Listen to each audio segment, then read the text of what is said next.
All right, good evening, everyone. One more time. I'm happy you are here. Those of you that missed the first part, I'm sorry you missed it, not to be seen again.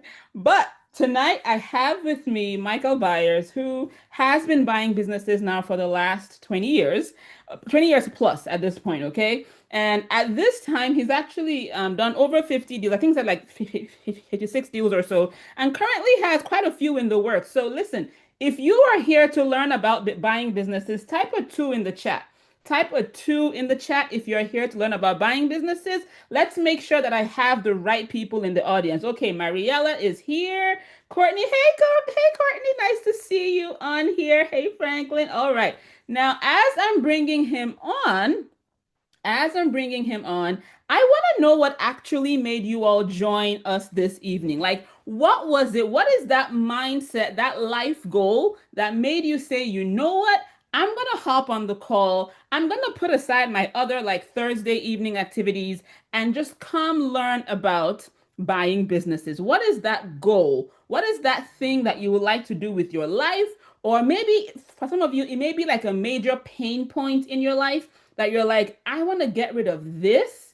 Type it in the chat so that we know how to steer the conversation. Because if you've been to any of these, you know that we don't do the same thing every time, right? We switch it up based on who's in the audience and the things that you express. So if you don't talk, if you don't engage with me, I won't be able to feel that. So type, okay, I see financial freedom. Edward, tell me exactly what that financial freedom means. Because for some people, financial freedom means something different. If it's a number that you would like to hit, if it is a goal, a life goal, something like maybe I want to be able to take more time off work, put it in the chat while I introduce Mike again so that we kind of get that feedback um, about kind of what exactly is driving you to be on this call this evening. Amazing, amazing. Oh, wow. I just got my own text. Perfect. So Edward said can retire anytime. Awesome. Need something to listen to while editing photos. I love it. I love it.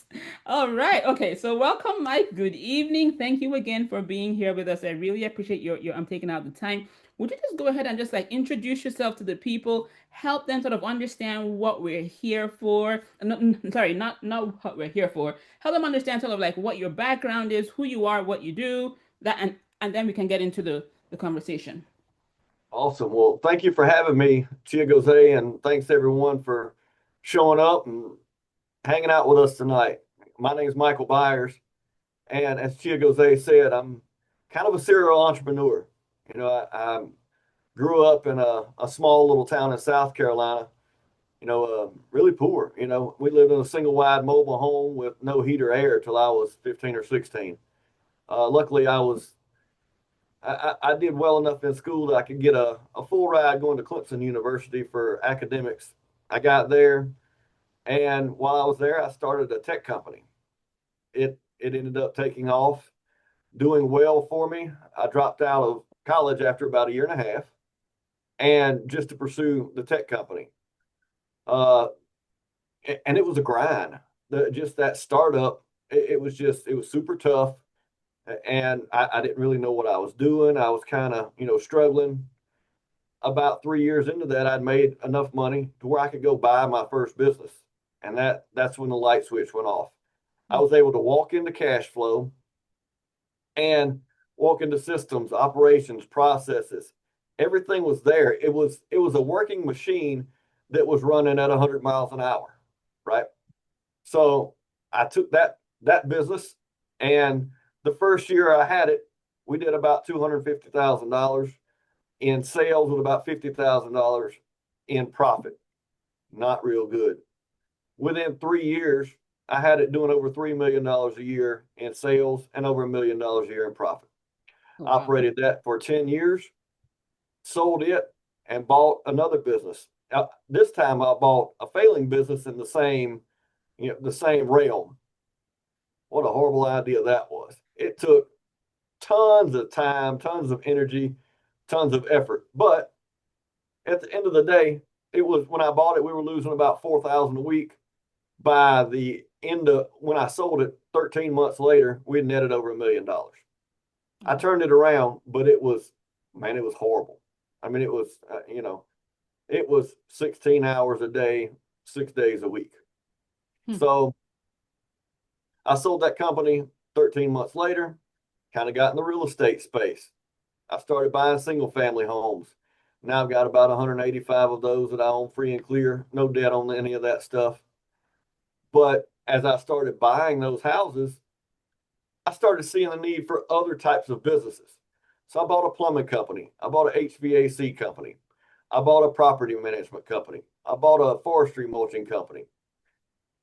I started buying those companies around, to vertically integrate in that real estate space. What I started understanding was all of them needed the same things. They Hmm. needed the same, tweaks. They had the same problems. So I started buying other companies outside of the real estate space. And, I continued to buy some companies in the tech space as I moved along. But now, currently, I've got 21 companies under management. Well, no, 22. I closed on one this week, Chia Jose. So Wow, that gets me to congratulations. 22 current. Nice. So closed on one this week, puts me at 22 currently under management. Nice. Uh, I've bought over 50, sold over 20.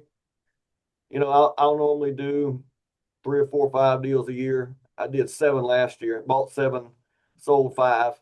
Um, but we'll do all the company portfolio together will do somewhere between 140 and 145 million a year, depending on how things go. Mm. But I tell you that and tell you this story, guys, to tell you that if I could do it coming from absolutely nothing, you can definitely do it. So, you know, Yeah. Wow. Yeah. No, I've asked you this question a few times, and it's funny, like each time you say this, I hear something new. It's really interesting actually how that works out. Congrats on your new one, by the way. thank you. What industry is the new one in? It's in the tech industry, software. You know me. I Yeah. love all the nerdy stuff. Chia goes, hey, all the nerdy stuff. So just Nice. got closed on it on Monday. So super excited to That's kind awesome. of dive in there. I helped the guy build the product from scratch, Oh, nice. and I've been working with him back and forth for probably a year and a half. It was a startup in his world, but I've been doing consulting with him for probably, I don't know, maybe 2 years now. Okay. But he finally got it to where it needed to be. And I told him, if you get it to this number, I'm interested in buying part of it or all of it. So here I am. Nice. So you basically did the startup the safer way, right? Like Yeah, he did the startup. If it he did failed, the it's on startup him, and then right? you bought it from him. And I bought it. Yeah, it's up and running. It's got customers. Nice. It's doing. I mean, it's got tons of monthly recurring revenue. He's doing about. He's got probably. Let's see. Let me pull it up. Look. That's really cool. Really, really cool. Now, as you're pulling it up, So last month they did $97,773. 90? 97,773. Oh, wow. So basically, it's a $1.2 million business already. Wow. That's right. Okay. That's right. Nice. All right. So, they sell a $299 a month product. Hmm.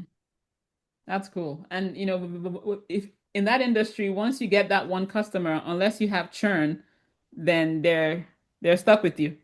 Yep. I They're mean, stuck with you. it's a software that an industry uses to operate Yeah. their business on a day-to-day basis. I Yeah. mean, the churn rate is less than 1%. Oh, wow. Okay. Yeah, so pretty solid. That's awesome. That's awesome. Congrats. Congrats. Okay. Thanks. All I'm right. excited. So you can see here that we're not just here just to talk about this stuff. Mike is actually buying. So but let's kind of even dial back a little bit.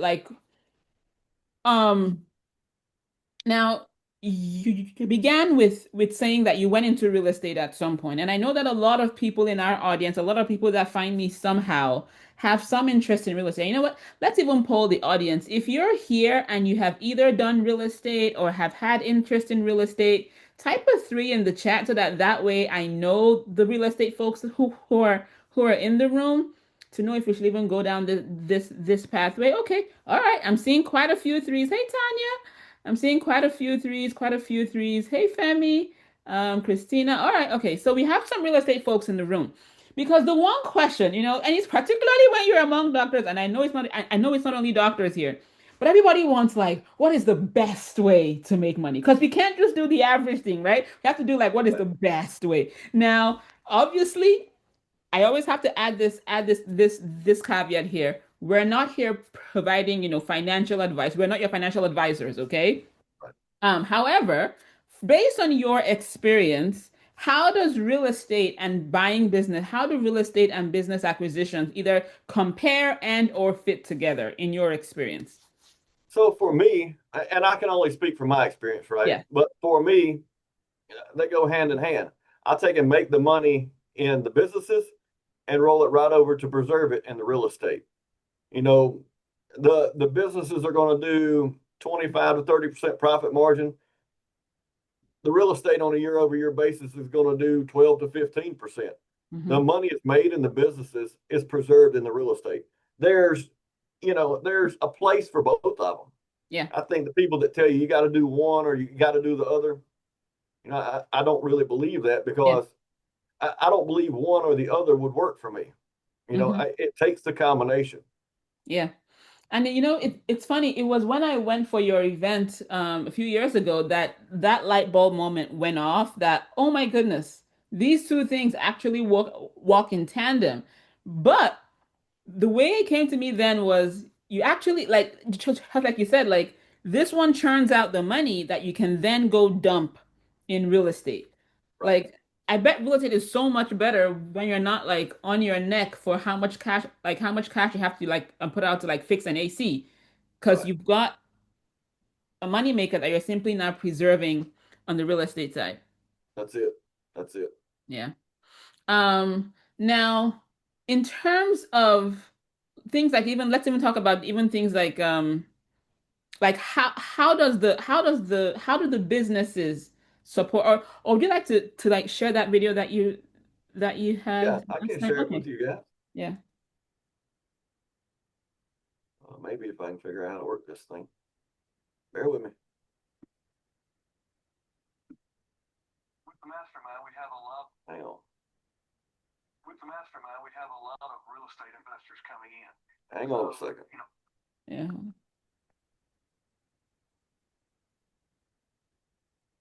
With the mastermind, we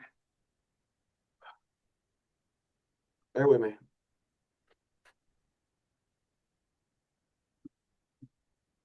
Here, I'll just take and share the oh, you gotta let me be Oh, able to sorry. share it, please.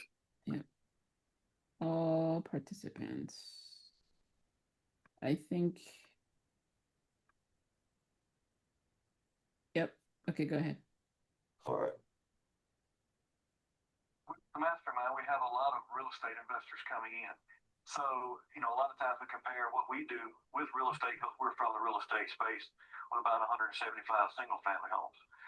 Here, as you can see, for 5 single family homes, if we bought them at $100,000 a piece, you got $500,000 for your initial purchase price. 20% down leaves you at the $100,000 down payment mark. 3.5% interest for 30 years.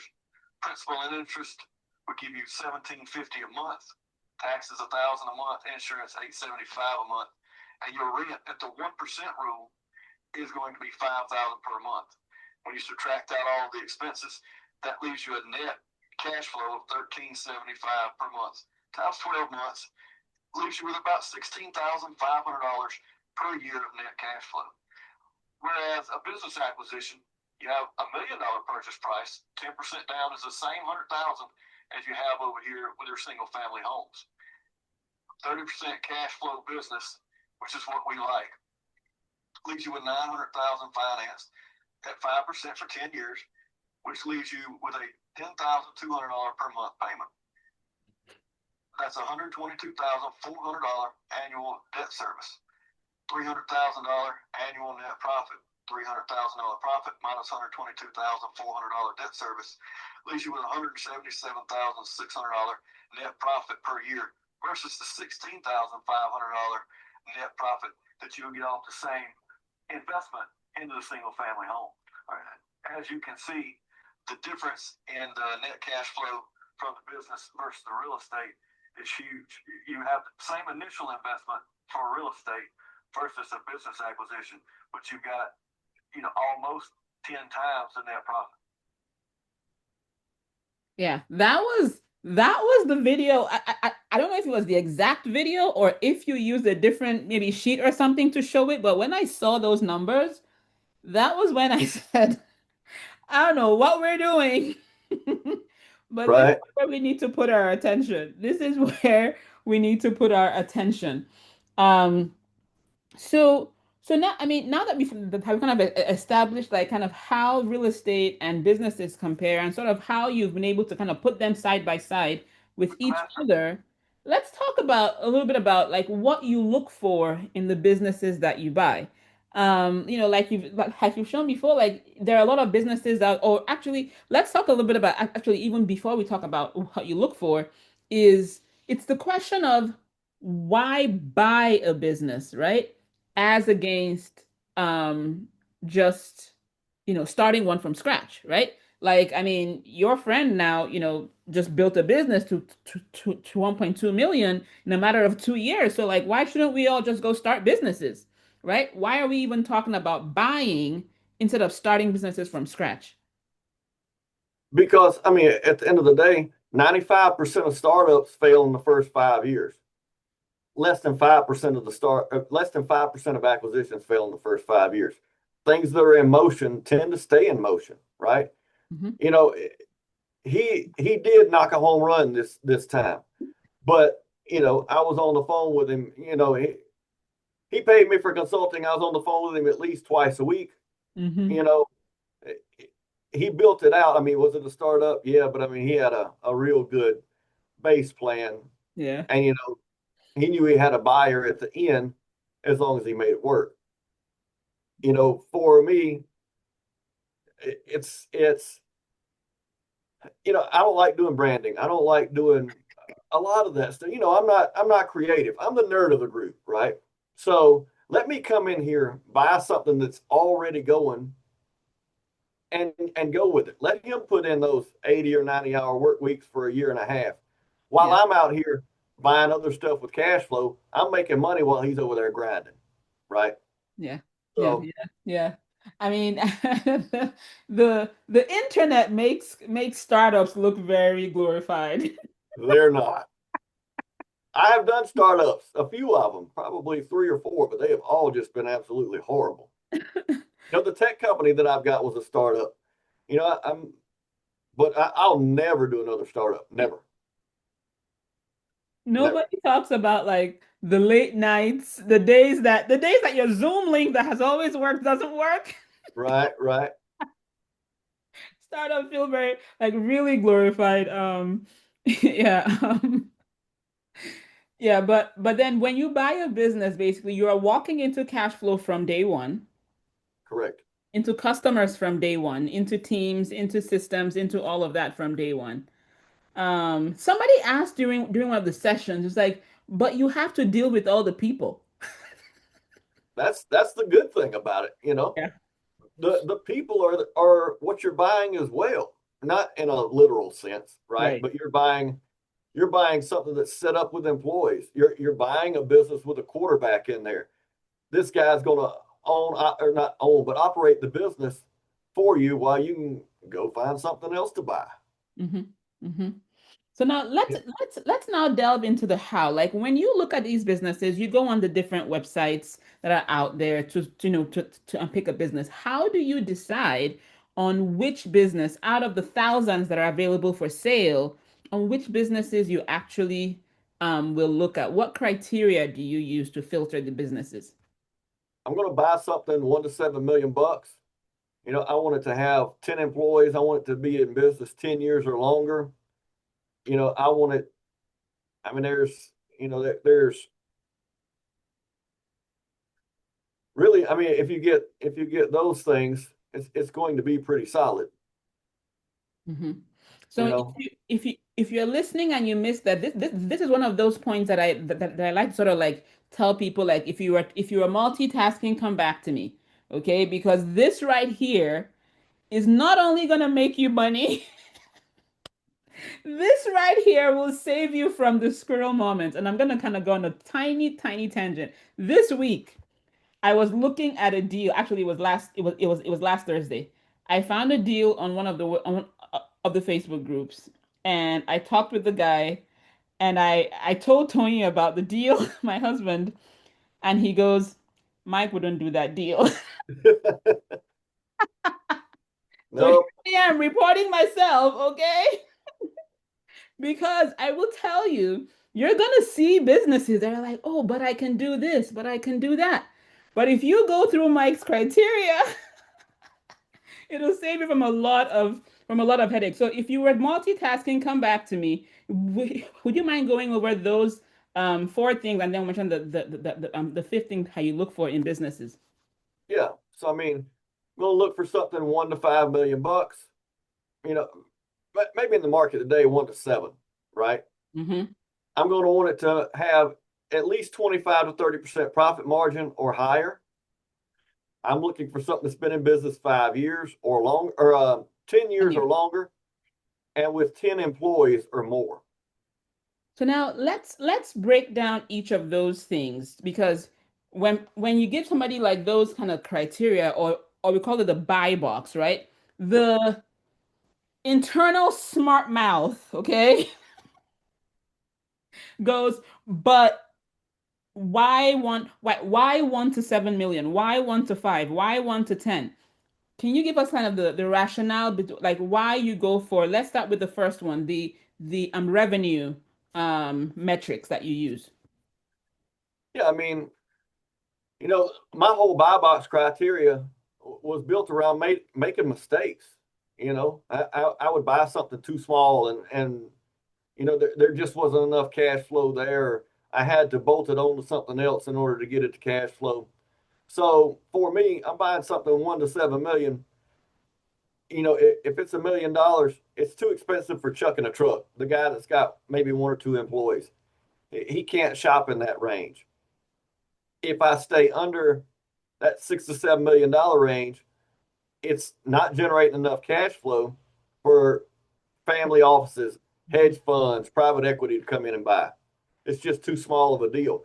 So there's that cool little space right there in the middle that no one's really shopping. And that's where the sweet spot is for me. Yeah, yeah.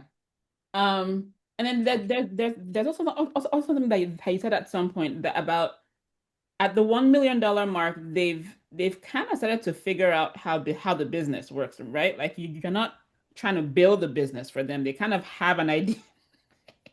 Right. Normally at that $1 million mark, they've got 8 to 12, maybe 15 employees, and Hmm. everything's solid. It's not hinging on the owner, Hmm. right? Hmm. They've got some management in place, they've got some employees in place. If not, they wouldn't be able to do those numbers. Yeah, yeah. Now the next one is the 25 to 30% profit margin. Right. I mean, if you're going to take out a loan on this business, that loan's normally going to eat up 10 to 15% of your revenue. If you got a business like, that's why you don't see a lot of these roofing companies trade hands. Roofing's average profit margin is 12 to 14, 15%. If the debt service eats up 15% of it, now you're going to do, 8 or $10 million a year and make no money. Not Hmm. a real good deal, right? But if I got 30% of it, even if the debt service eats up 15%, I'm still netting, on $1 million business, I'm still netting 200 grand a year. Hmm. So, Yeah. you know, it's all about mitigating risk and ensuring even if you lose some of the customers or the economy takes a downturn, you can still pay the debt and make a little money. Now, how about the 10 employees or more? Yeah, I'm just looking for something steady, right? Hmm. I'm looking for. a business that I know is going to be there. If I buy the company and one or two people leave, I don't want to have to shut the door, right? If there's three people there, you buy it and two of them leave, now you're in a bad spot. If I've got 12 and two of them leave, I don't have to shut the doors. I've got time to hire someone else. You know, other people can come in, maybe fill in the spots until we get those other people hired. Hmm. And then the business being 10 years old or older. Yeah, I mean, I'm looking for something steady. Like I said, 95% of those startups fail in the first 5 years. My way of thinking is if I could double that 5 year marker, for lack of better terms, if they've made it 10 years, they're still profitable. I got a real good chance of it making 10 or 20 more, right? Yeah. All I'm doing the whole time is how can I hedge the bet, right? It's, how can I be the safest and how can I de risk the deal the most? Yeah. Yeah. Now, obviously, because I think part of in practice, right? When I'm looking at these deals, like, it always feels like, oh wait, but there's this one, and I'm gonna be the great person that'll that'll Yep, fix this business and make it work. right. Yeah, I mean, like I told you, that second one I did, or the third one, it was a turnaround. And I spent way more time getting it turned around than I spent on the first one that I grew. Yeah. But I didn't know any different, right? I figured it was going to be easy. It was not. Yeah. But, I made it through it and here we are today. And then the fifth criteria, which I think is actually one that really matters to people in this audience, is the quarterback piece. Yep. So, I mean, everything I buy is going to have a quarterback, someone to operate that business if I'm not there. Either I'm going to buy the company and move the number two guy to number one, maybe a manager and promote him.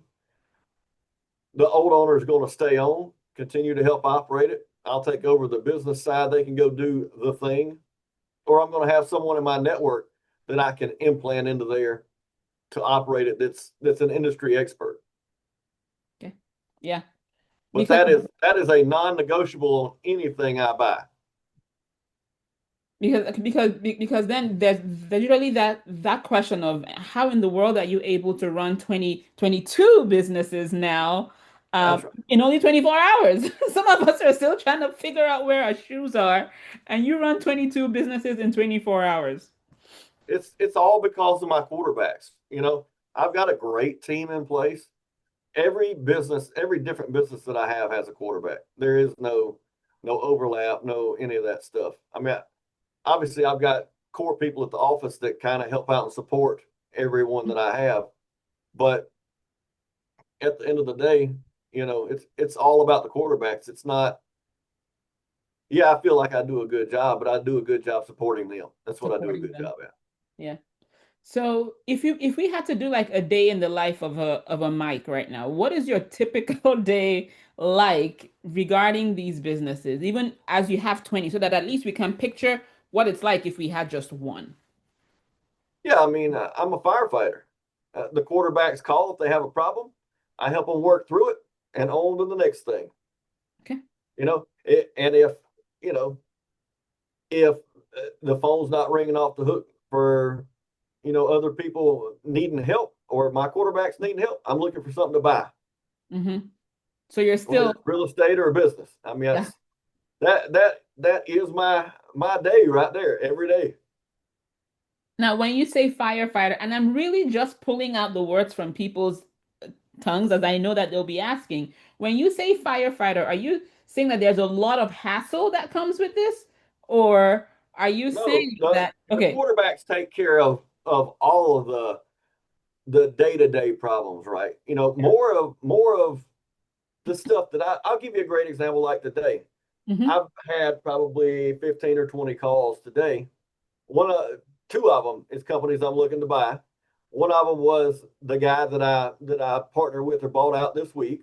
He's going to stay on and run it as an operator or Okay. as a quarterback, right? Yep. So because he enjoys it too, and we enjoy working together. But you know, I worked through some stuff, some marketing plans we got with him. I've been on calls today with part of the tech company, actually 3 different calls today with the tech company. I've got another tech company I'm trying to buy. I've had 3 calls with them today. Mm. So it's the same thing. But all while I've done that, the companies I've got are just coasting along. You know, So, the so the like even quarterback is yeah, taking care of all of the day-to-day questions, right? yeah. They can call me at any time. They all have my cell phone number, and I answer. It doesn't matter if it's 6 in the morning or 10 at night. I pick up the phone. Yeah. But you know, they I got a good team. They really don't call unless they need anything. So that's what it's all about. Hmm. Building that team and getting the right quarterback in place to where all you have to do is kind of make strategy calls, or there'll be times that the wheel will fall off the bus and you got to grab the jack and go put the wheel back on the bus, but it's very few and far between. Yeah. Yeah.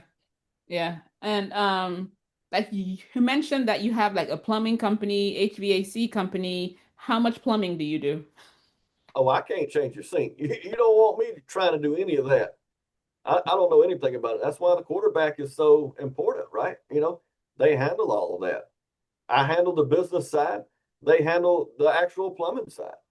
And at the end of the day, it works out for everyone because they enjoy plumbing. They don't enjoy business. Yeah. Me, I don't want. I'm not. I don't want no part in plumbing, but I'm good at business. Nice.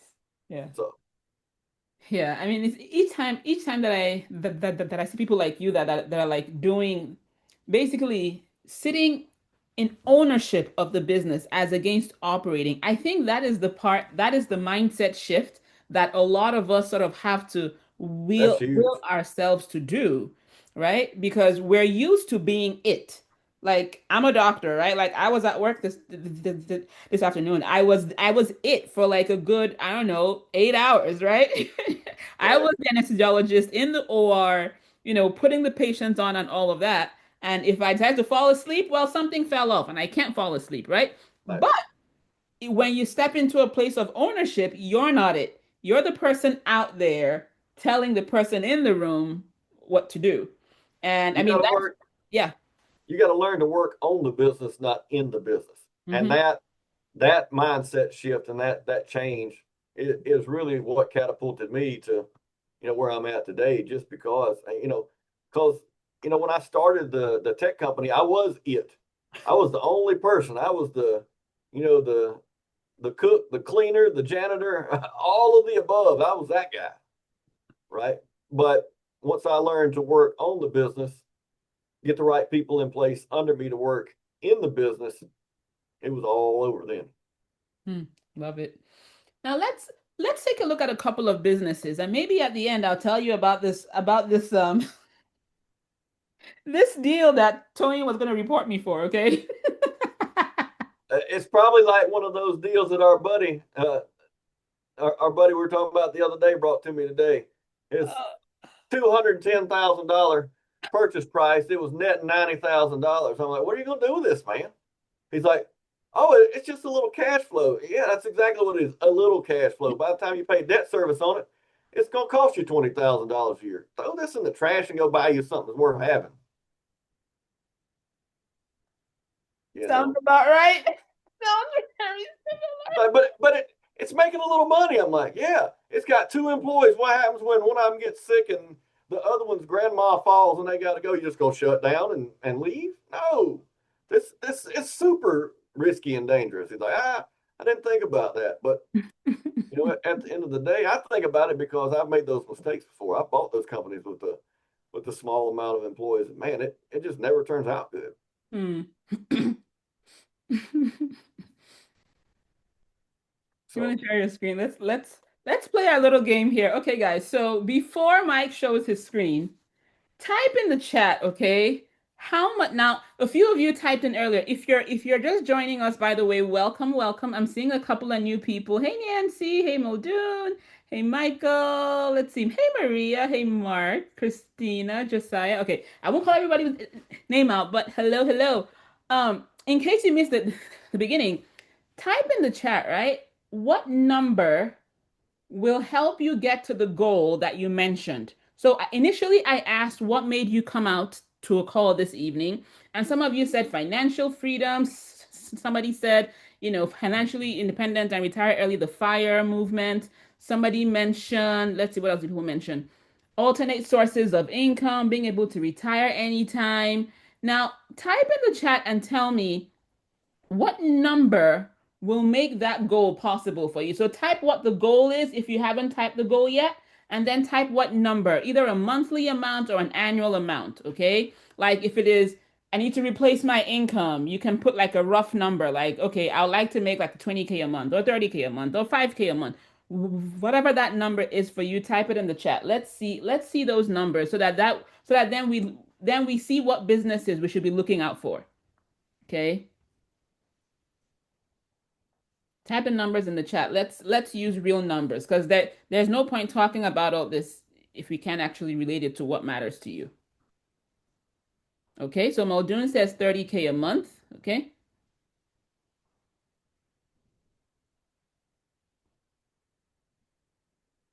Who else? Okay, Bright. Bright has been consistent. I have to give Bright that. Bright has been consistent. I still remember that name and I still remember it at 50K a month. Love it. Femi says 25K monthly. Okay, Franklin 40K, Andrew 10K a month, Ed 30K a month, Mark Louis Charles 25K a month, Mariella 75K a month. Okay. So I'm gonna do a quick multiplier. Somehow I know the other numbers in my head, but the 75K I need to multiply 75 times 12. 75K is 900 a year. Okay. So as we look at businesses, okay, what I'm gonna ask you to do is that if Mike finds a business that hits that goal, okay, do me a favor and type found it in the chat. Okay, so basically just type found it exclamation mark in the chat. If somehow as Mike is talking, he finds a business that hits that goal for you in the chat, okay? So just pay attention. He's gonna be showing you a couple of businesses that are currently for sale, actively for sale right now. And you can go ahead and share your screen, Mike. Now, if you would like us to search for your city, hey Femi, welcome. Go ahead and type what city you would like us to search for. What state, sorry. What state you like us to search in? Oklahoma. Hey, Dr. Hoke, nice to see you on here. All right, so she gets the first one. Others, oh, hey, oh, I love it. We've got a different group today. All right, okay, so today we have Oklahoma, Nevada, Dallas, Texas. Texas always gets something. Texas always gets something. All right, so let's start with hey Bola, hey Dorinda. Let's start with Oklahoma. We haven't done Oklahoma yet, so let's see. All right. And I just wanted to show you in the US today, there's 24,789 businesses for sale. Surely out of that big number, you can find something. For me, I'm always just going to search something that's going to cash flow at least 400,000 a year. I don't want to buy something small. Oklahoma, let's see what they got. So at $400,000 a year, Oklahoma's got 13 companies.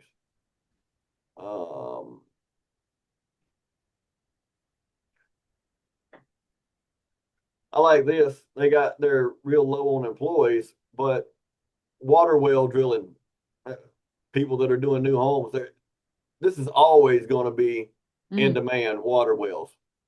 People's well stops, people have to have water. Yeah. Oh, let me even mention here that as you look at the screen, you can see it says asking price, cash flow, gross revenue. What you're looking for when you're trying to figure out what will get you to your number is that cash flow number. That's what you're looking at. Go ahead. Sorry, Mike. Here's two good ones. For you guys that are in the medical space, profitable retail pharmacy with broad market coverage. They want $6 million for it, and it's cash flowing $1.8 million. So let's do the math in our head right quick. If it's $6 million, you're going to have to put down 600 grand. Would you give $600,000 for $1.8 million the first year? You get 3x return on your money the first year. It's got 22 employees. It's in Muskogee. Not real sure where that's at, but I'm sure it's in Oklahoma, somewhere out in the sticks. Road work and underground utilities. That's always going to be in demand as well. They want 8.6 million. Their cash flow in 200 or 2 million bucks. 80 employees, super stable. If you lose 3 employees or 5 employees on the transition, I mean, it's not a big deal.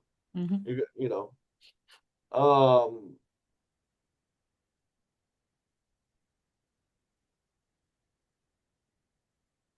The medical coding one. yeah, they want too much for it. Yeah, they're asking 5x. No. Um, this is not bad. Refrigeration sales and service company. They're asking a 4x for it. It doesn't show the employees, but you know, as long as they got some employees, this might not be bad either. Cleaning company. They're asking a little much for it, but you know, might be something to look at. Hmm. Um, yeah, that's pretty much it for Okay. Oklahoma that meets what I would go looking for. Yeah, 400,000 minimum cash flow. Yep. So let's What do what other Nevada. states? Oh, so Hokea is asking, how can you tell they're asking too much? In other words, what criteria are you using to determine what their asking price should probably or what you will be comfortable paying for the business? So like here, let's look at this. Championship game. Super Bowl They're favorite, wanting the city of Dallas. Hold on one they're second. Let me wanting mute that. 5 times the yearly cash flow. Actually, yeah, I mean a little over 5 times the yearly cash flow for this. That cleaning company, and I do this a lot, so I know what they're the average of what they're selling for. That should be 1.2, 1.3, one Yeah. five tops, depending on what they've got. Hmm. Um, the refrigeration business and like HVAC business, if you can buy one of those for a 3 to 4 times um, cash flow or net profit revenue, you're going to be just fine. That's a good deal on one of those. I've Mm. seen PE companies pay up to 8 times Hmm. um, the net profit for a good refrigeration or HVAC company, and that's the same technology. Mm. So, So yeah. after What's the next state we're going to search? it's Nevada. Nevada. So while you're scrolling to that, I saw a question pop up asking if the cash flow was guaranteed. This is historical cash flow numbers. So this Yep. basically says that in the last year or thereabout, this is what the business has generated in cash flow. Yep. Normally they're doing it on a 3-year average. Yeah. In Nevada, there's 20 entries with $400,000 or more cash flow. Here goes neurology medical practice for sale. They want 2.6 for it. Hmm. It's netting 900,000. That that's 12 employees. It's pretty solid. Um, I don't know anything about neurology or sleep medical, but Mhm. I know the multiples there are pretty good. The only thing that worries me is 4 employees. I don't like that. Um, Insurance agency is a pretty solid deal too. But once again, 5 employees. Electrical contracting business, that's always going to be in demand. They're at 800 grand. They want 2 million bucks for it. 23 employees. Okay, who's in Um, Nevada? That one right there. yeah, I mean, top rated flooring store, 1.2. Their cash flow at 445. Um, Goes a marketing company. Plenty of marketing goes on in Nevada, right? All the casinos are doing marketing. Right. 21 employees, pretty solid. Um,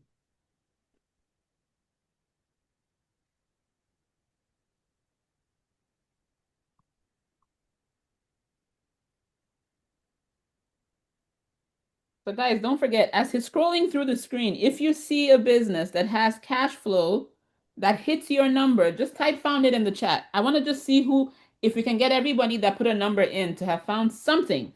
Something. I mean, right now I'm looking at 532, This 646. was not bad. Yeah, 2.6 for 646.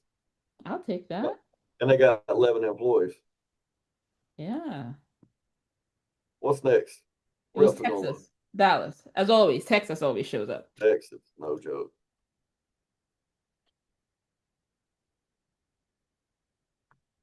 This is pretty solid. Everybody's always going to need lumber and hardware. Cash flow right at 1.4. They want 3.2 for it.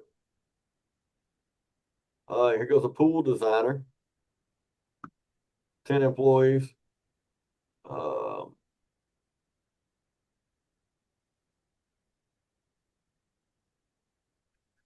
Here goes the OBGYN clinic.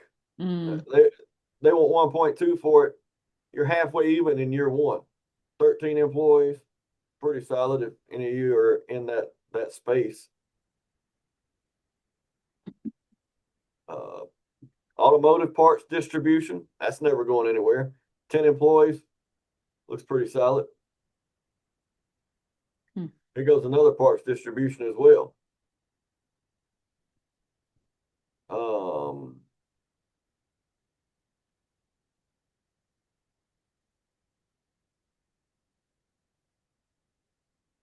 Goes a hot tub and spa dealership, multiple storefronts. It doesn't show the employees, but that's a pretty solid business. Hmm.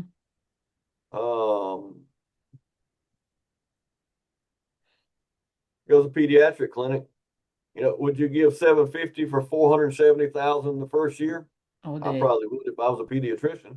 All day. And it's funny that we found a pediatric clinic because like very often you hear pediatricians say we're the lowest paid, we get paid the least, but look at that pediatrics clinic. They're making 400K in cash flow. And if you buy that thing and simply just tweak a couple of things here and there, you can ramp up the revenue and multiply that.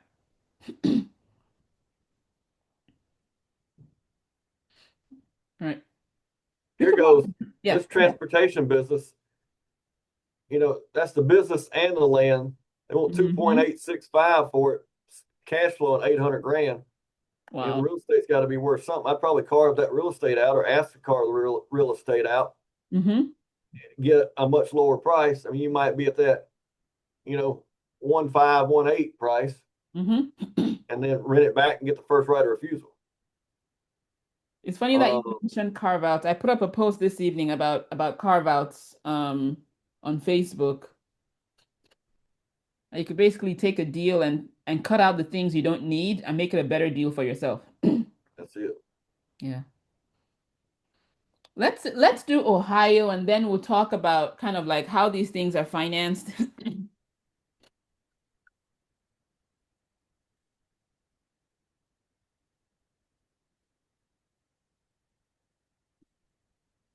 Here goes one 3.5 2025 projected residential construction company.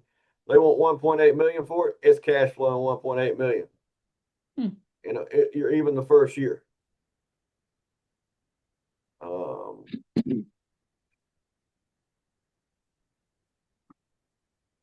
Kitchen and bath business in Franklin, 14 employees. They want 3.1. It's cash flow in a million. Not a bad deal. Here goes a general contractor and home remodeler. They want 1.4 cash flow and 4.7 or 400.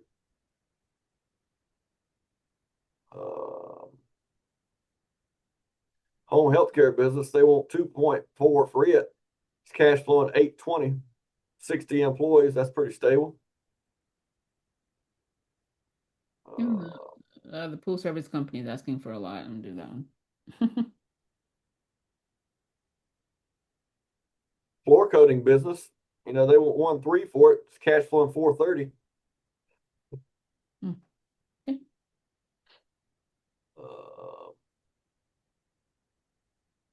So can can you guys see how just one of these, if you bought one of these, like we're not talking, 20 doors or 50 transactions or 30 transactions.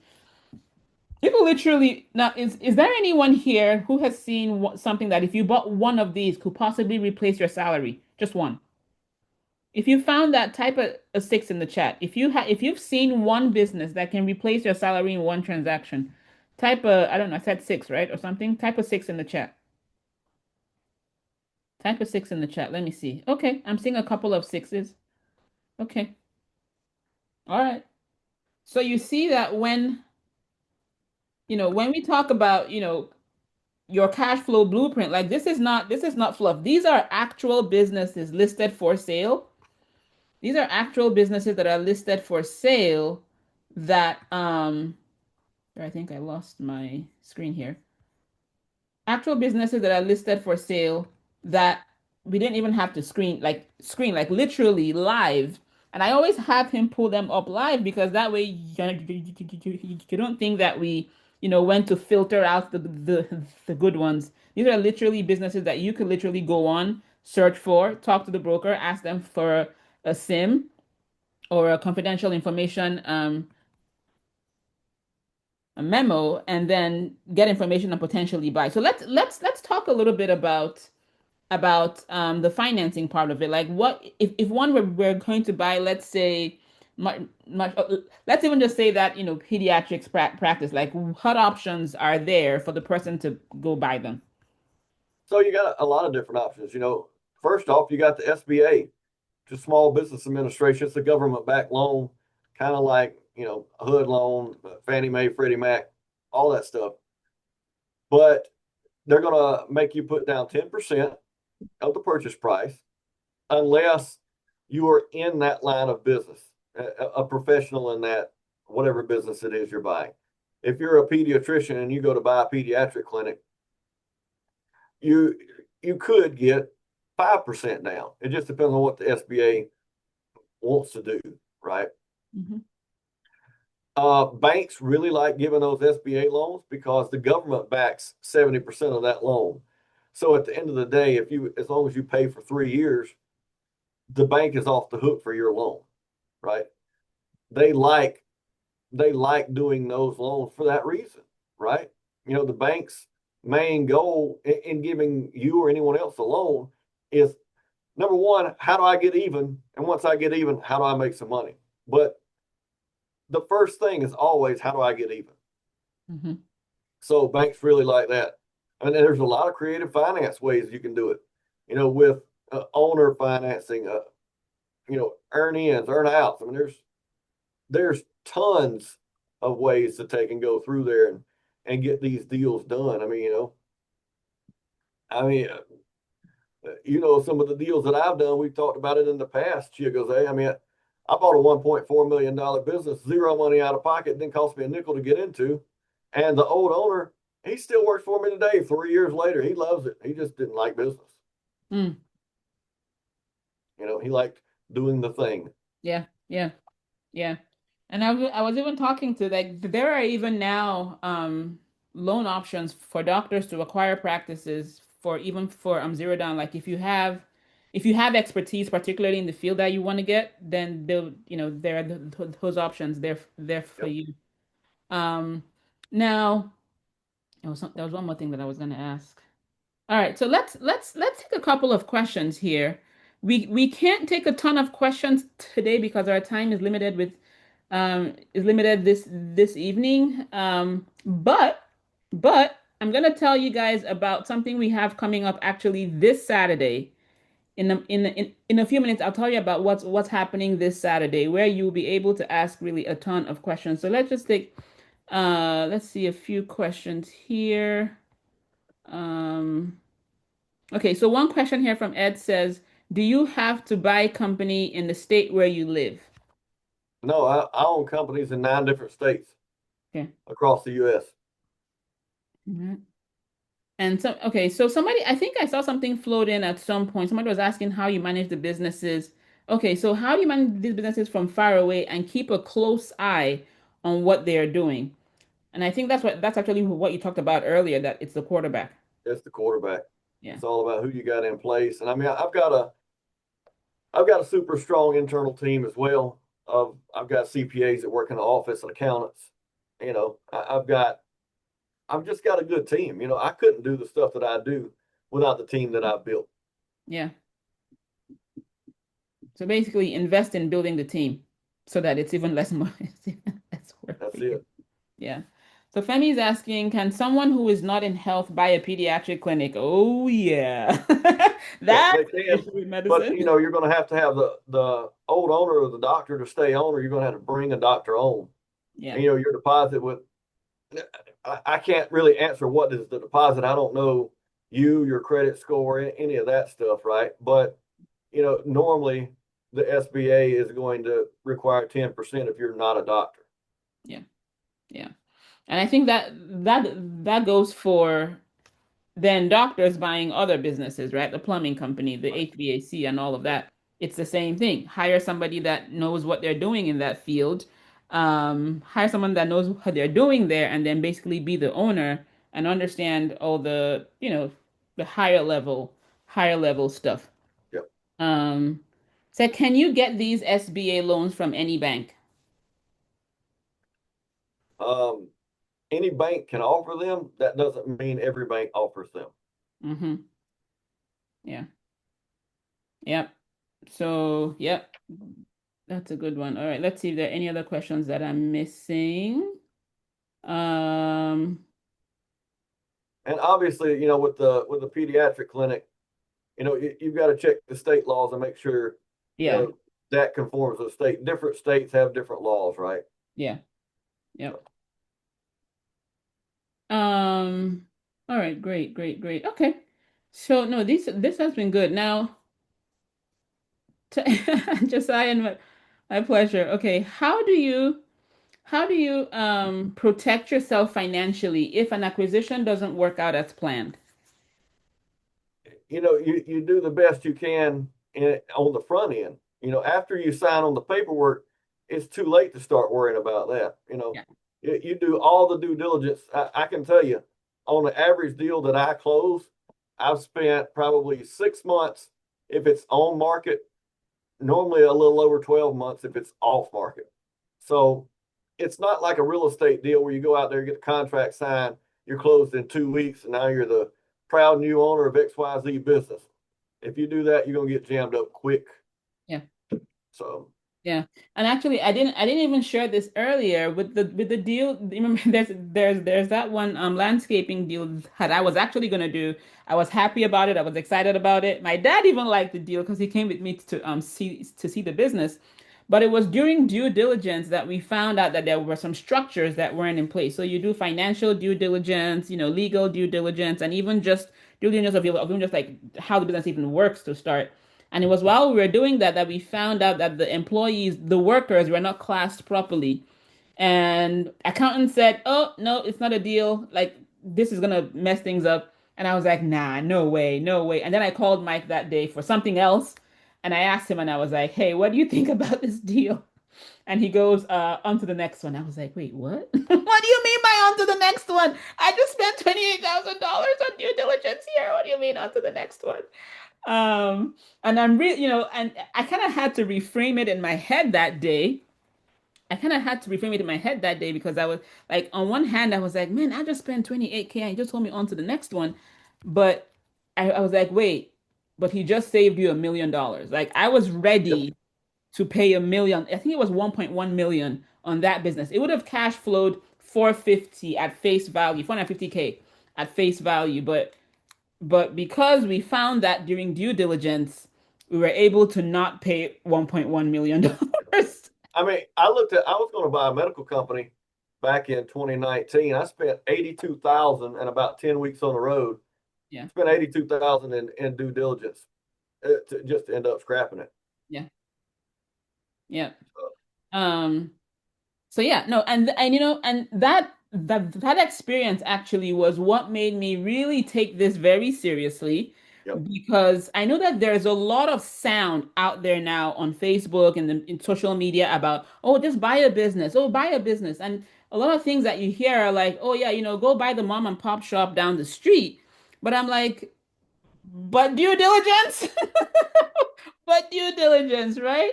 Okay, so Femi is asking, what do you mean by due diligence on buying a business? You want to talk about that, Mike? Yeah, I mean, just you got to go through and you got to find out where the bodies are buried, find the skeletons in the closet. I mean, if if you guys are looking for some due diligence questions that I've got, go to my website. There's a thing on there where you can download a list that we use internally. Before any deal makes it to me, my internal deal analysts, they got to go down that list. I've got to have an answer to all that. But you can go to my website and download them for free. So if you guys would like that, Yeah. Um, okay. What's the website again? Is it I got it. okay, yeah. All right, great. So, um, all right, we'll take two more questions and then because I want to make sure that I share with you guys um oh nice. Oh, you know what? There's a question here. American Psych NP made an offer on a motel addiction group home. No. So here's the thing though. Daniel, I answered your question above. If you'll go up Yeah. there and look, go to a different bank. Try Live Oak Bank. Whoever you went to, they don't like SBA loans. Yeah, Especially if the owner's going to BHG finance half of it. BHG is There's something not wrong. BHG is not what you want to use for something that permanent. BHG is a high interest hard money type loan most of the time. BHG is Bankers Healthcare Group. Their interest rates are like 15%. I wouldn't use them for something Oh no, you got to like go to the this. bank. They Yeah, can't but give an SBA loan anyhow. Those are they do like subprime lending. I yeah. know who those guys are. And the other thing here also based on what you're saying here is that this is different from this is you're planning to turn. We're talking about businesses that are already existing, not businesses that you're trying to change model. So basically it's probably the speculative part of this. It's probably this the speculative part of this that's the issue. It's the fact that you're taking a motel and you're trying to turn it into something else. So that may be part of what they're having issues with. All right. Um, how do you approach seller financing versus SBA loans versus private investors versus when you do each? That is a really great question. And I think that is actually, it's going to be deal specific, but that It's is a going to be great question to bring to Saturday, I would say, Mike. yeah. Oh, There's no way to answer that. It's a deal by deal it's deal by deal. thing. Every deal's different. Yeah. All right. Okay, fantastic. All right. So if you feel like you've gotten like a bit of a sort of if your eyes have been open to what is possible with businesses, type a seven in chat. I just want to make sure that like that at least my goal has been achieved of like opening your eyes to what is possible with businesses. Thank you, Dorinda. Okay, great. Okay, hey Maria, good to see you again. Right, good to see you as well. All right, great, great, great. Okay, so before Mike hops off, because Mike will have to hop off shortly, um, probably because I told him to. Um, but before he hops off, um, gosh, I totally blanked on my question that I was gonna have. Just lost my train of thought live. All right. Um, now if you feel that we hit that goal, which was the goal of basically opening your eyes, like type in the chat what your aha moment was, what your aha moment, because in the next few minutes I'm gonna be sharing with you a few things that we have coming. Okay, okay. Yeah, Femi is asking how you joined Saturday Zoom. That's exactly what I'm about to go over. Okay, just type in the chat what your biggest aha moment was. What like, okay, due diligence is your aha. Yes. So I just probably saved you $1 million, okay? So you don't just go out there and buy crap. Crap technical term. All right. Okay. So possibility, I'm seeing due diligence is my aha. Type what your big aha moments are. Type it in the chat because I want to see them. I want to know what rang a bell for you, what hit home, what made it, okay? What your aha moment was. Okay, Tony, tell me exactly what your goal was when you came on so that way we know how to channel the rest of the evening for you. Type your aha moment so far. All right. Okay. So due diligence, possibility, due diligence, Suleiman, excellent. Okay. Um, All right. So, over the next few minutes, I'm going to be sharing with you guys a couple of ways that we could take this further, okay? Because one of the things that I learned pretty early on was that there are some, I think he put it up there in the chat, Suleiman. Can you post your link again, Mike, if you haven't put it Yeah, yet? I got it. Okay. Um, the number of business available for sale, yes, yes. You until you start to search, you don't realize how many businesses are for sale. Um, yes, yeah, your passion may be home rehabs. Maybe you go buy a construction company. Yes, it is speculative, yes. And I do rehabs too. So speculative is not a dirty word. It's just a different class from what we're doing now because yeah, I do rehabs as well. And I've looked for home I've looked for home construction companies, which brings me to the deal that I said Twain was going to report me about, right? It was it was a construction company in Rochester, about an hour and a half away. And I've always said, I want to own a construction company because we do all these rehabs. Now, here is the problem with the deal that we saw. The guy wants to retire, he wants to move out of town. He has two employees and he subs out the rest of the jobs. Okay. He's gone through a divorce, okay? And he doesn't want to show his ex the money that he's making. So guess what he does not have? It's cash Yeah, only. yeah. Good luck with that. Right. Okay. So yes, I called him yesterday and I told him that this is not going to be a go. And he's like, "Yeah, but it's a good business. It's a good business. Think about it. Think about it." And I've had to like talk to myself. This is not a good. This is not Had a. to talk yourself down there. This is not a deal. All right. Let me come back to this. Okay. So this Saturday, we're going to be hosting an Ask Michael Anything event, okay? Now, this evening, I literally called Mike yesterday morning and I was like, "Hey, Mike, can you do another session this evening?"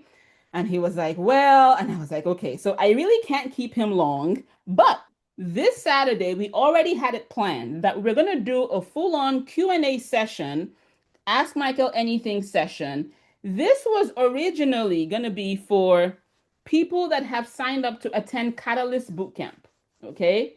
So, what is going to happen now is I'm going to tell you about Catalyst Bootcamp. Okay. If you would like to hear about Catalyst Bootcamp, type an 8 in the chat. Catalyst Bootcamp is going to be our way, our opportunity to give you sort of end to end in one weekend how to find these deals, how to fund the deals, how to how to screen the deals, right? Like numbers, how to review the numbers, how to ask the questions. Mike has given you his cheat sheet, but like how exactly do you use the cheat sheet, right? Because you can have a cheat sheet, but if you don't, but if you don't know what's on there, right? Um, so if you want to hear about this boot camp that I'm talking about, type an 8 in the chat. Type an 8 in the chat. Can you go to Daddy, please? Thank you. Type an 8 in the chat. Okay, I'm seeing a couple of eights here. All right. So I will tell you now. I will talk about it now. Okay, so Catalyst Bootcamp, and Mike, I'll take you off spotlight just so that uh, at any point yeah. So Catalyst Bootcamp is going to be September 12th through the 14th. Okay, September 12th through the 14th. That is in about 23 days. Sorry, one second. Can you go? Thank you. That is in 23 days, okay? It is for people who have decided that, you know what? I just saw what I saw, and I don't want to look back at this a year from now and be like, man, Chiagozi and Mike talked about this thing. I wish I started then. It's for people who are go-getters, who don't want to spend time trying to figure it out from YouTube videos, okay? Who don't want to figure it out having gotten burned on their first deal, okay? Who People who are like, listen, I value experience and I would rather not muck around, okay? I would rather sit down and learn from somebody who has done it and is doing it. Okay, if that is you, type a 9 in the chat. I want to know the people in the audience here, in the room here, who are like, I don't like to muck around. I just want to learn how to get it done. I want to have like direct guidance okay, with templates, checklists, all the things, okay, on how to get these things done without having to like wait through 15,000 YouTube videos. All right, I'm seeing a couple of nines in the chat. Very good. Okay, so September 12th through the 14th, write that down, okay? September 12th through the 14th. That is a Friday, Saturday, Sunday, okay? In person, it's going to be right here in Syracuse, New York. Syracuse, right? Which is accessible. Once you can hit any major airport, you can get here. All right. So we start on Friday morning, and it's gonna be full day Friday, full day Saturday. But you're gonna walk away learning how to go get your first deal. The confidence to reach out to brokers to find businesses that are already on market, the confidence to reach out to sellers directly and say, hey, I would like to buy your business. Okay. So in a few moments, Millie is gonna be posting. Actually, I'll just post it myself. Um, there you go. So if you are on here, you probably have that link already. So actually we'll do the enroll link actually. Um, because it's going to be you learn how to find deals both on market as well as off market. Okay, what do I mean by on market? Those are the deals that are already on the websites, that you can find. Off market means the businesses aren't even listed for sale yet, and you're the one going to the seller saying, hey, would you like to sell your business? Okay. If you can find a seller that the whole world is not yet talking to, you could find yourself a gold mine because now you can negotiate all those beautiful creative strategies without a broker in their ear saying, oh, you can't do that. Oh, you can't do that. But you're going to learn during this event how to source those deals. Mike has a very particular and effective way that he teaches people how to source off market deals. And you're going to walk away knowing exactly how to get it done in that weekend. Now, we talked about funding deals. SBA loans are a great asset for like anybody in the United States. Okay, but there are so many other ways that you can fund a deal. There are different strategies: earnouts, earnings, leverage buyouts, seller financing. Leveraging the assets. I mean, all kinds of things that you can do to fund deals to the point that sometimes it gets overwhelming with buying a business. Okay, but when you are in the room or either in person or virtually, right? You will be able to hear sort of my sort of like pared down way, like it's like, when you have like all the kitchen utensils, but then you have your favorite knives that you use. That is how Mike pares it down to the strategies that actually get you to where you need to get faster. So you learn how to find deals both on market and off market. You learn how to fund the deals both traditionally and creatively. Okay. Now, the next part, which I think may be the most important part, is how exactly do you screen these deals? Okay, so we've given you Mike's core criteria. Whenever I'm thinking of a deal, I'm literally going through Mike's criteria in my head, even though sometimes I deviate, right? But my husband did Mike's course, did our course, the first course that we put together. I made sure he was in the room because I know myself, right? So at least when he's heard it, he can be the one to say, you can't do that one. Like that one wouldn't cut it, right? Um, but now we go even more in depth, the more nuanced things. We will look at P&L statements. How do you review a profit and loss statement? How do you review a balance sheet? How do you assess what the business owner is telling you or showing you to determine if it is a go or not? Anybody here an accountant?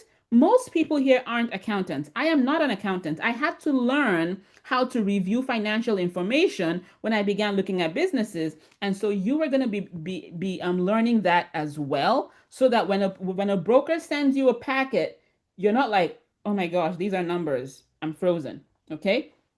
Now, number 4, I get very excited I get very excited about the cash flow, right? You guys just heard me. I just spent I don't know how many minutes telling you about, oh, make sure you look at the cash flow number.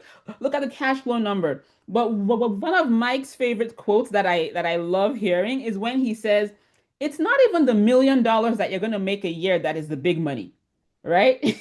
He talks about what happens on the other end, on the exit side of deals. That's the part that I'm not even thinking about yet. But he's like, no, you have to think about it because if you can take a business that is doing $1 million in profit right now, and then you take that business, own it for 18 months to 3 years, and turn that $1 million in profit to 3 million in profit, you can effectively sell that business now for, let's say, 9, $10 million, whereas you bought it for 2 million, and you just made a spread, a profit of $8 million in profit with just the arbitrage of multiple, as we call it, right? Just in that play alone. Can you see how powerful a wealth creator this can be? Type a 10 in the chat if you can see how powerful this strategy can be. Type a 10 in the chat. If you can see if what I just described to you made sense, like you buy it for 1 million, he just told you at about 1 million, you could probably pay 2 to 3x of a multiple, buy for $3 million. If you can just add the little leverage, the multipliers, improve the operations, make it more efficient, increase that profit to 3 million in a space of I don't know how many years, 2, 3, heck, 4 years, and then turn that into 10, 12 million, that's 8 million. And because you're not in the business, you can be doing this with multiple businesses at the same time, creating this snowball or flywheel of wealth to ultimately create a beautiful exit. Can you see how this information, having this information, however long it takes you, is valuable? Type an 11 in the chat if you can see, like, how long is too long to get this working for you? Is 1 year too long? Is 3 months too long? Right? Heck, is 4 years too long? How long was residency? Right? If it took you 2 years to get your first deal, would it have been worth it? Type a 12 in the chat. If it took you 2 years to get your first deal, would it have been worth it? Type a 12 in the chat. There we go. Those are my long-term thinkers. Those are my like investor thinkers. Okay? Because for some people, they get their deals within the first 4 months. For some people, it takes them a little longer. We're not here trying to make anything sound like, oh, this is a pie in the sky. Come on tomorrow, and by noon, you have a business. No.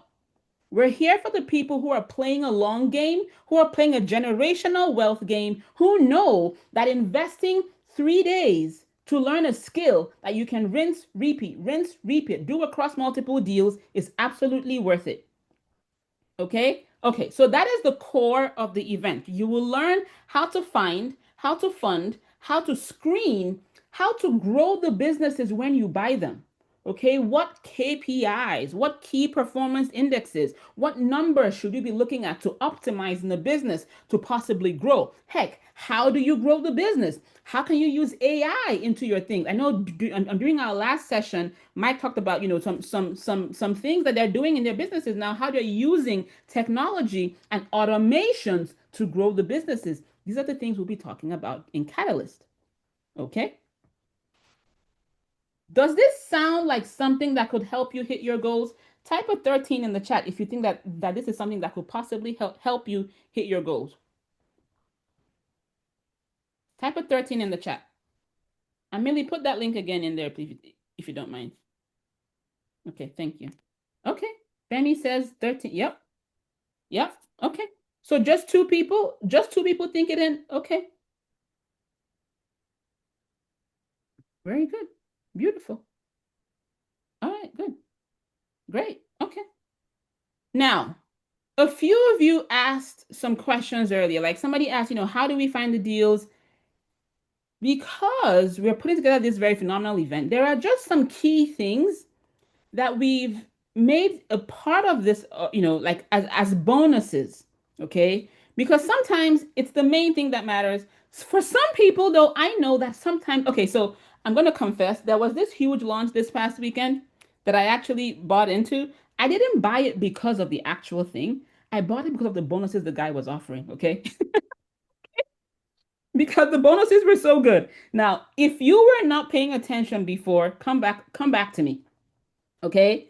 Because the bonuses that I'm about to tell you, first of all, they just show how generous Mike is, by the way, but they may just be the sweet sauce to help you get move forward. Did you notice that Mike was scrolling through something called Big Deal Machine when he was searching for the deals? If you saw that, let's go back to one. If you saw that, type a one in the chat. If you saw that he was scrolling through something called Big Deal Machine. Okay, there you go. Okay. So let me tell you a story about Big Deal Machine. So he was minding his own business, and this is the way that I tell it, okay? But Mike was minding his own business, actually minding his own business. Like he was trying to make his own life easier, and he built a piece of software for his team to search for active deals. Now, if you've ever searched for deals, you would know that when you go on the big websites, right, the very common ones or whatever, like if you search today, you will find the same businesses. You search tomorrow, you find the same businesses. So, like, if you come on every day, you will have to scroll through businesses that you've already seen before. But he basically built out a software that scrapes the internet every 4 hours. It scrapes 849 websites. Okay. 847. 847. I'm sorry, I was off by two. 847 websites to find businesses that were just listed. It's scraped them every 4 hours. And here is the best part that I use personally is that when you go on his software, you can filter and say, show me the ones that came up in the last 3 days. Because in business, there are like some sweet spots. You either find them when they just hit the market before the seller gets all worn out, or you wait until they've been on the market for like 12 months. And then you can be like, well, it's not selling, want to do a deal, right? But if you're in the middle, you're basically wasting your time. Like they're like tired, they don't want to talk to you. They are getting offers. They're just like, just doing their thing. But with Big Deal Machine, you can filter it down to the last 3 days, the last 7 days, the last 30 days, and then all time. Okay. You can filter, like you put in, the cash flow and all that, but you can do that as well too. But that particular function, being able to filter by days, for me, golden. Now, if you go on Big Deal Machine and you try to buy that, it'll cost you $800 a month. He sells this for $800 a month. Okay. So at $800 a month, if you come for Catalyst Bootcamp Live, you are going to get 6 months of access to Big Deal Machine for free. Now, I just realized actually that I forgot to mention what it'll cost to attend Catalyst Bootcamp Live. If you've already seen, you know what, let's post that link again because a few of you may already be on there. Okay. To attend Catalyst Bootcamp Live, the investment is technically $5,000. Okay, technically, and I say technically because we have something actually that is on today right now. That as of today, you can get it for $42.50 today. That goes up tomorrow night. Okay, so I'm actually glad that you're here. Okay, so for a very limited time, you can get $750 off, and that is until tomorrow night. So tomorrow night after 9 p.m., it's going to go up. Okay, the regular price is $5,000. There's no question. Matter of fact, some people have already paid $5,000 to attend. And if you remember the goals that we're trying to hit, we're trying to find businesses that could possibly make us 30K a month, 40K a month, 75K a month easy. You've seen them there. Like there's no question what you can get if you get the stuff done. We've also seen what it'll cost you if you get it wrong. You can pay $1 million and then go buy crap. So hopefully I don't have to convince you about what you could lose by not learning how this is actually done. Okay. So to attend, it is $5,000, but tonight, going up tomorrow tonight right now, you can get in for $750 off or $42.50. Now, if you would like to attend with a partner or spouse, a business partner or a spouse, there is a partner rate which you will see on the page. And I have to do the math right now. Victoria, help me calculate that 15% off. I should have gotten this done. 15% off the 7,500. So for partners, it's regularly 7,500, but as of tonight, everybody's getting 15% off, and whatever that number comes to. Okay. Third thing is yes, there is a virtual option possible. Okay. There is a virtual option possible. And basically, you can attend virtually. Okay. The virtual right now is booked as virtual VIP, but it's basically virtual attendees come in at the same price as the regular attendees. However, this past weekend, the last day or two, we added another tier, which you will see on the page, which is virtual view only. Okay. And that is for 1997 for those who just want to view. Okay. So I'm gonna go ahead and just kind of summarize what I just said one more time. Let me actually pull up the page because now I'm talking numbers. It's gonna get a little confusing and whatever and people said. So let me actually pull up the page so that I can show you what you're gonna be getting. Catalyst Bootcamp / enroll. Da, da, da. All right, there we go. Oh, we even have the timer going. All right. So let us share our screen so that way I'm not just talking and it sounds like theory because it's sometimes easier to actually see it on the screen. All right. So the first bonus that I went over was hold on. Hey, Chigoze, Yes. Mindy's been posting the wrong link in the chat. So you might Oh, want to post that link over um, may we make sure we have the Catalyst Bootcamp / enroll, please? Make sure. Millie, please correct that link because everybody here has already gone through the go. Yeah, so this is the enroll link. It's the enroll link that we're using today, okay? All right, good.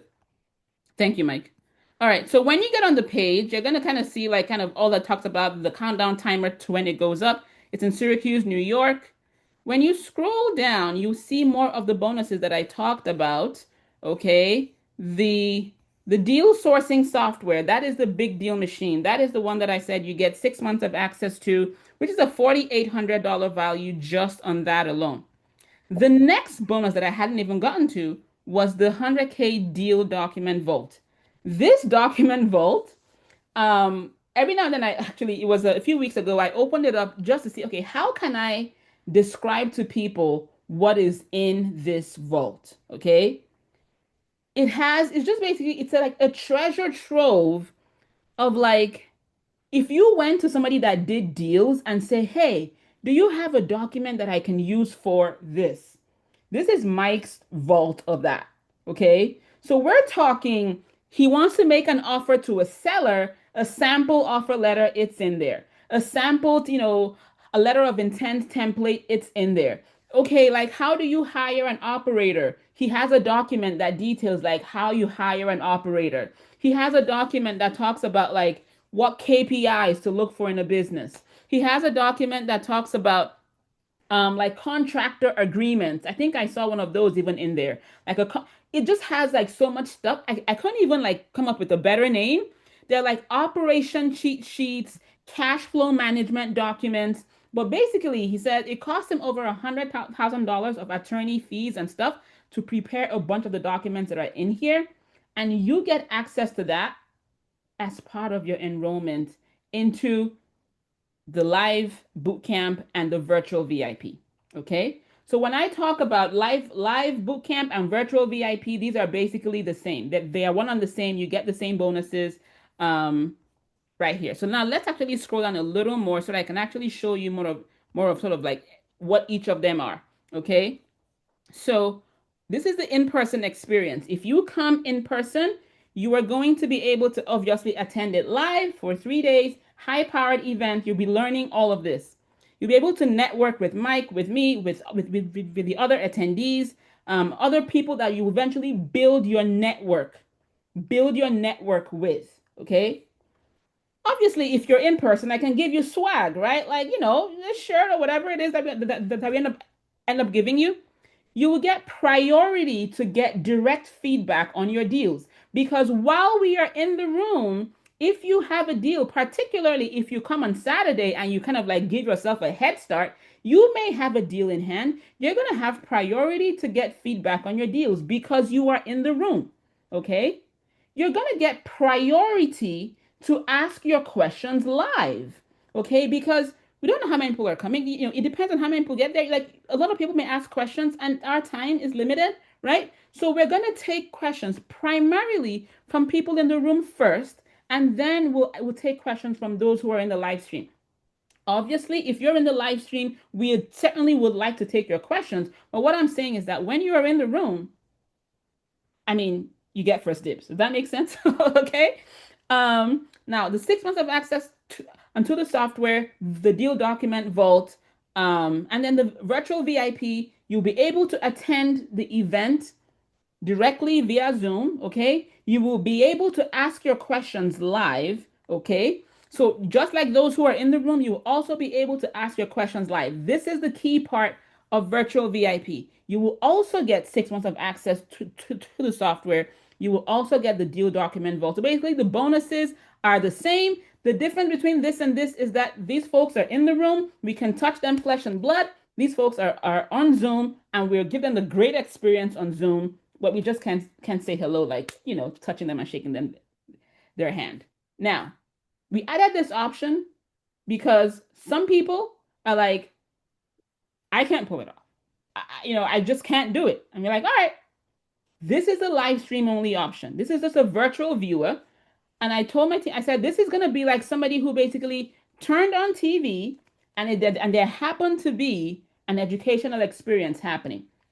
Okay, so you will get to watch the entire thing. You just won't be able to ask direct questions. The people who are in the room or on virtual VIP get to ask the questions, and you just get and benefit from the experience. If you can sit in the room and learn, okay, all of this, you will get great value. Okay. However, when you're in the room and you're able to talk to people, get back and forth, build relationships, meet Mike, when I tell you, sometimes when I go for conferences and events, this part is the biggest bang for my buck because I get to build a network. It was when I went for Mike's event a few years ago that I met Chelsea during breakfast, and it was hearing her story during breakfast that made me go, I can do this too. Okay? So right now, go you can go onto this page. It's catalystbootcamp.com/enroll. Okay. And you can pick which option works for you. We have tried to make it, as accessible. When you click on either of the links, you will get like here, there is option for individual and for business partner. So if you click individual here, for example, it'll take you here and there should be, where are my payment options? There we go. I was like, oh my goodness, where are my payment options?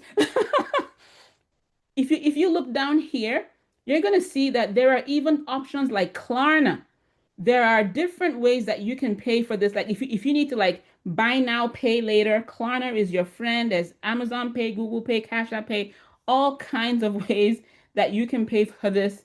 If you want like a payment plan, Klarna is your friend. That's the option right there.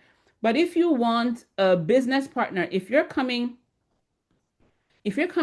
with a business partner, right? I want to do the business partner option. You can pick the one that says two business partners and it'll give you that pricing option. All right, so I'm gonna take questions now. Um, this is 1997. Mariella, this is 1997. I don't know. Oh, I don't. Oh no, that should say 2500. Sorry. That should say 2500. Victoria, please take note of that. That should say 2500, not 1500. Yes. Thanks for catching that, by the way. That is that was totally a mistake right there. Yeah, we should definitely change that. But yes, it is it is 1997, but it will be 2500 by the time everything is settled. All right. What questions do you have? What questions do you have?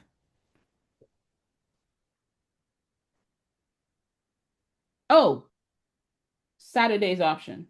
Okay, so if you sign up for any of these, if you sign up for any of these, you will also get access to Saturday's thing as a bonus. Okay, so Saturday's Ask Michael Anything event, if you sign up for any of these, you get access to that. Okay, you get access to that. Now, we also thought about it this week and we said, you know what? We are going to be taking out time on a Saturday, okay, to answer questions.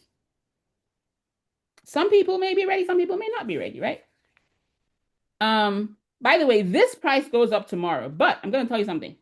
To, if you would like to attend Saturday's event, but you're like, you know what? I'm not ready for Catalyst. I can't do Catalyst right now, whatever it is, okay? I'm gonna put a link in the chat and I'm gonna have to stop sharing my screen because I currently have that link on WhatsApp. Hold on one second. Um, you can actually come for the event. Let me find Carla.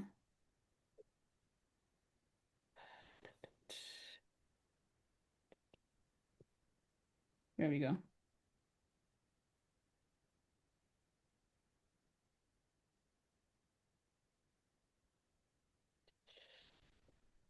Okay. So this is for those who want to just attend the Saturday's event, the Ask Michael Anything session. Okay.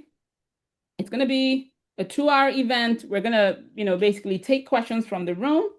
That is it right there. That's for $297. That's for those who are like, I know I can't be there live. I know I can't be there on Zoom. I know I can't, whatever. I just want to just get these questions answered. That's Saturday, okay? Only that. However, the price for Catalyst goes up tomorrow, okay? So by the time you come on Saturday, Catalyst will be very different. The pricing will be very different for Catalyst, okay? So if you would like to join us for the boot camp in September, okay, then click on the Catalyst Enroll link. Catalyst Bootcamp Enroll. Yep. This link right here.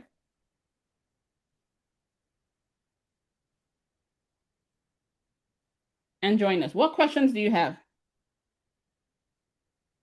I'll take a couple of questions before we hop off.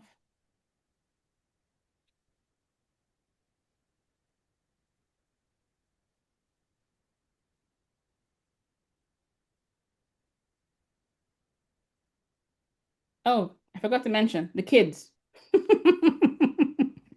If you have a kid that is 18 years old or less, 18 years old or younger, your kid can come for free. We've had 14-year-olds in the community, in Mike's bigger community, buy businesses. Okay, so if you would like to kind of get those wheels of generational wealth growing, you can bring in any kid for that is 18 years old or less to the event. Just let us know that the kid is coming. 18-year-old kid, 18-year-old adult. 18 years old or younger can come for free with the paid adult. All right, what other questions do you have? What questions do you have?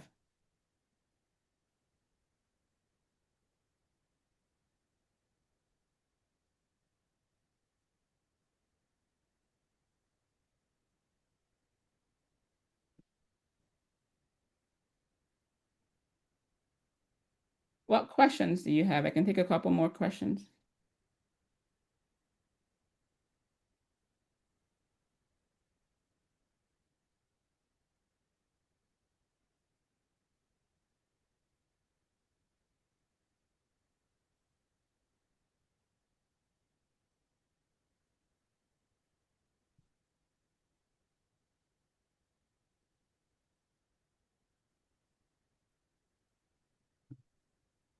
Saturday is 11 a.m. to 1 p.m.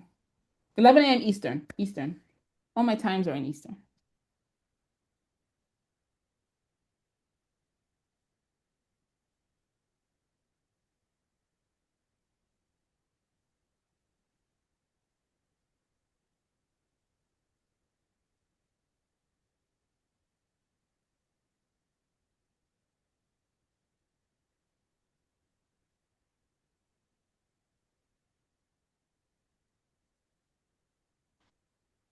What other questions do you have? Okay. Um, Mark, those are the 5 criteria we mentioned earlier. So Mark is asking when you evaluate a business under 5 million in revenue, what are the top 3 red flags that immediately kill a deal for you? It's those 5 criteria we gave earlier. You can go ahead, Mike, if you want to add. No, I mean that's really it. That's it. For me, if that's the first 5 things that it's got to pass. Yeah. If it passes all five of those, then we move forward. But the the stuff that immediately kills the deal is normally one of those first five things. Yeah. Yeah. Great question. Other questions?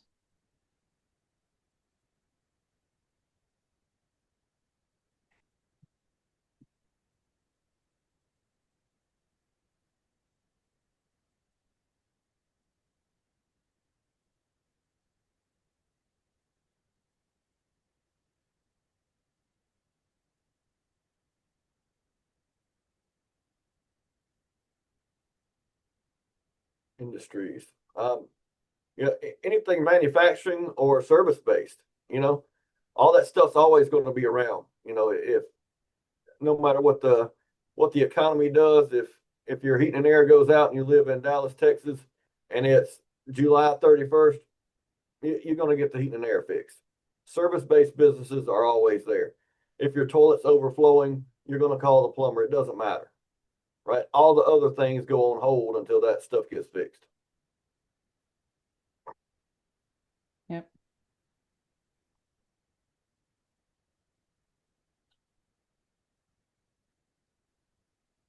Other questions?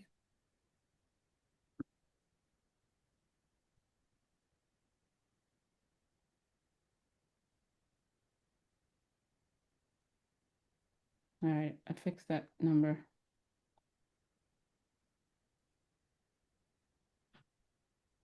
Good.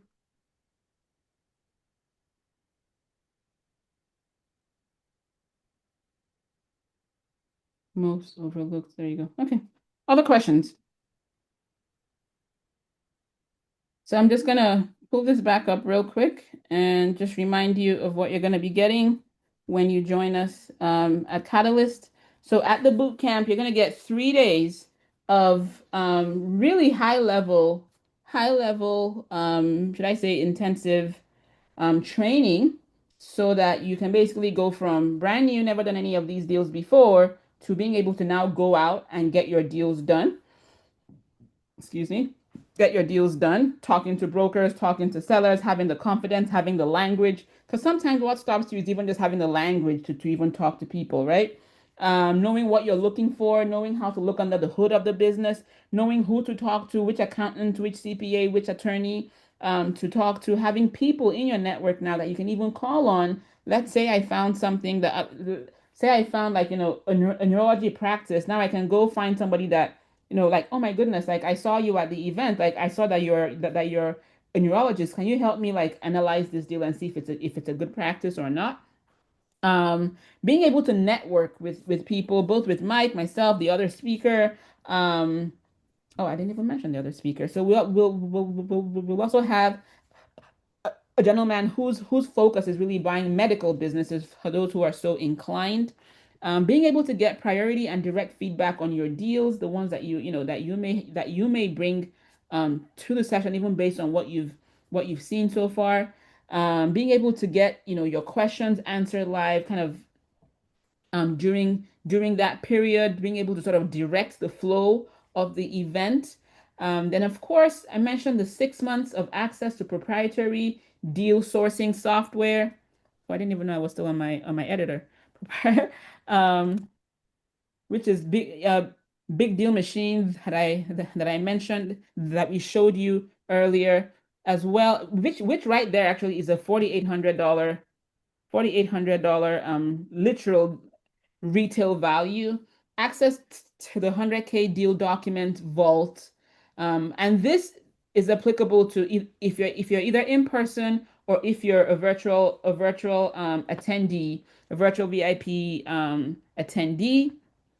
And like I said, if you come on your own, that's the price there. But then if you come with a business partner or a spouse or someone else, then there's a slight discount on the partner ticket. But it should be someone that's either a business partner that you're actually doing deals with, or a spouse or significant other. Um, and then we also then just recently, because we talked to a ton of people. I mean, a few of you, how many of you came here through our ads? You've probably never seen us before. You haven't met us before. A few of you kind of like we've been talking to a ton of people, and some of the feedback that we got was that, for some of you, you want to do this, but sometimes you may have had a huge life purchase or something or whatever. Like, okay, you know what? Let's just create like, an extra tier. Not sure who's gonna grab it. Like the way that I okay, so I'll tell you a quick story. I was gonna attend an event. It was an event that I thought was pretty life changing, and I was already gonna sign up. Like I was already sold on the event, but then I sent the link to a friend of mine, and some of you may know her, Dr. Rachel. She teaches, luxury short-term rentals and whatnot. But I sent the link to her and she was like, "Oh my goodness, like I have to be there." And she was like, "Yeah, we're going VIP." And I was like, "Wait, what?" Like, and she was like, "Wait, what other option is there?" She's like, because when she goes for events, she sees her ROI as more than just the learning. Like information is anywhere now. She's like, where do you think we're gonna sit? Like we'll sit all the way at the back with everybody else. And that changed my perspective on how to go for events. She's like, when you sit with the VIPs, those are the folks that came, like that meant business when they bought the ticket. Like those are the people you want to sit with. And since then, whenever I look at an event that I want to go for, dude, I'm looking at VIP.